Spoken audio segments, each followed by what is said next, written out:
வணக்கம். நெருப்பு தமிழர். தீபாவளிக்கு டாஸ்மாகினுடைய விற்பனை 600 கோடியிலிருந்து 700 கோடியை தொடும் அப்படின்னு நான் சொல்லியிருந்தேன். 2 வாரங்களுக்கு முன்னாடி காணொலி பதிவு பண்ணியிருக்கிறேன். நான் ஊருக்கு வந்து 8-9 வருஷம் ஆயிடுச்சு. ஊர் பக்கமே இல்லை. ஆனாலும் நான் அமெரிக்காவிலிருந்து இந்த வீடியோவை போட்டிருந்தேன். என்னுடைய கணிப்பில் இருந்து கொஞ்சம் மிஸ் ஆகி போச்சு. அவ்வளோதான் மிச்சம். எவ்வளோ மிச்சம் ஆயிருக்குன்னா, நான் 700 கோடி சொல்லியிருந்தேன். ஆனால் நம்ம சேலு எவ்வளோ போயிருக்குன்னா 789.85 கோடி ரூபாய் இன்றைக்கு விற்பனை ஆகிருக்கு. அப்போ நம்ம சொன்னதை விட அதிகமாக போயிருச்சேடா அப்படிங்கிறது எனக்கு ஒரு பக்கம் வேதனையாகவும் இருக்குது. இருந்தாலும் நான் ஒரு கருத்து கணிப்பாளர் அப்படின்னு சொல்லும்போது, நானும் ஒரு அரசியல்வாதி தாங்க, நானும் ஒரு அரசியல் விமர்சகருங்க அப்படின்னு சொல்லும்போது, கிட்டத்தட்ட அமெரிக்காவில் இருந்தாலும் ஊரிலே இல்லைங்க, புத்தகம் படிக்கிறதும் இல்லை, புத்தகம் படிக்கிற பழக்கமும் இல்லை, அதுக்கான நேரங்களும் இல்லை. இருந்தாலும் நாம் சொல்லக்கூடிய ஒரு கணிப்புகள் கிட்டத்தட்ட ஒட்டி வந்துருச்சா? அப்படி யாரும் நம்பலைனாலும் என்னோடய காணொலிகள் எடுத்து பார்த்துக்கலாம். இப்போ போன வருஷம் 438 கோடி ரூபாய் வருமானம். இந்த வருஷம் எவ்வளோங்க? கிட்டத்தட்ட 790 கோடி. அடே அப்பா!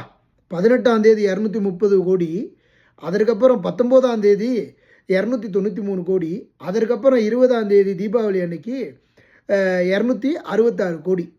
போன வருஷம் தீபாவளியை விட இந்த வருஷம் தீபாவளிக்கு 30 கோடி ரூபா கூடியிருக்கு. அப்போ போன வருஷம் தீபாவளியை விட இந்த வருஷம் விற்பனை என்பது 140 கோடி ரூபா அதிகமாக இருக்குது. கிட்டத்தட்ட நம்ம ஊர்கள் எல்லாருமே நமக்கு கிரிக்கெட்டில் வந்து இப்போ செஞ்சுரி போடுறதை பற்றி பேசிகிட்டு இருக்கிறோம். நம்ம ஊரில் கிட்டத்தட்ட எல்லா ஊர்களுமே 150 கோடி அடித்து தூக்கிட்டு போயிருக்குது.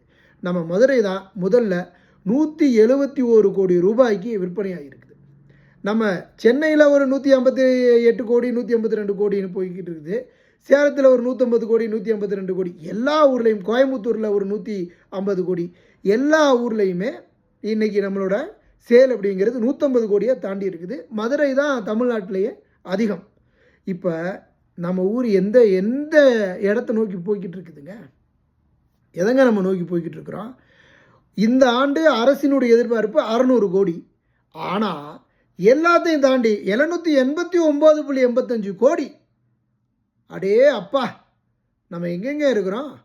சராசரியாக ஒரு நாளைக்கு ஒரு நாளைக்கு தமிழ்நாடு முழுவதும் இருக்கக்கூடிய 4739 கடை, இந்த இதில் இருக்கக்கூடிய அனைத்து கடைகள்லையும் 120லேருந்து 130 கோடியும், ஒரு நாளைக்கு வார இறுதியில் 140லேருந்து 150 கோடி ரூபாயும் அப்படி போய்கிட்டு இருக்கு. விசேஷங்கள் வரும்போது ஒரு 15% கூடுன்னு சொன்னால் நம்மால் எல்லாம் 150 கோடியை தாண்டி போயிட்டான். அரோகரா!